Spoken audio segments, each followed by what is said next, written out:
challenge, adventure, and play deepen our self-exploration by bringing us closer to our capabilities, beliefs, thought process, inner language, values, and behaviours. When we begin to combine all of these together, they help to form a narrative that allows us to stay safe and perform. This narrative might say, for example, that I'm a climber at such and such a grade, that I am strong, or my technique is lacking. The more accurate the narrative, the more likely we are to remain safe and perform well. And yet, beneath this narrative, there runs a much deeper current that is often hidden from our awareness, but one that has a huge amount of influence towards our overall well-being. Feeling tone. Our feeling tone is quite literally how we feel in the present moment. This can sound so simple, and this is the reason it is so often overlooked. Our tone is like a subtle soundtrack in a film, or the colour of the sky. It is always present and constantly shifting and changing its depth and feel, and it impacts how we interact with the world. When we check into our present moment experience, we will find that it falls into one of three simple categories. It will be either pleasant, unpleasant, or neutral. Understanding these categories and how we habitually react to them when they occur is extremely valuable for our self-awareness. When our tone is pleasant, we may feel energized. However, we can inadvertently cause suffering by trying to hold on to the pleasant experience and fearing or mourning its inevitable loss. When our tone is neutral, we tend to seek stimulation elsewhere. It is a sign that we are also ignoring subtler events in our environment. When our tone is unpleasant, we may become avoidant, attacking, or defensive.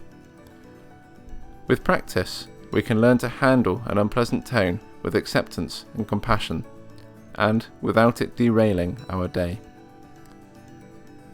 Narrative versus feeling tone. When we are taking on challenge, it is important to bring mindful awareness towards both our narrative and our feeling tone. For example, my narrative may be telling me that I didn't sleep and eat well, and that I had a stressful morning, week, and month, and that my physical performance is lacking. However, when I check into my feeling tone, I discover that my present moment experience is in fact pleasant. By knowing this, I can discover that my narrative isn't the only thing that determines how I feel, and that it isn't always serving me well. Secondly, I can learn to tune into and work with the sources of the pleasant sensations. Perhaps it's that my body is pain-free, or that I am feeling inherently resilient and capable. This mindful awareness can then allow me to approach my climbing in a very different way. For many of us, we have learned to place a lot of trust in our narratives and forgotten how to tune into and work skillfully with our feeling tone. The result is that we are acting upon a collection of stories as opposed to what our mind and body is telling us in real time.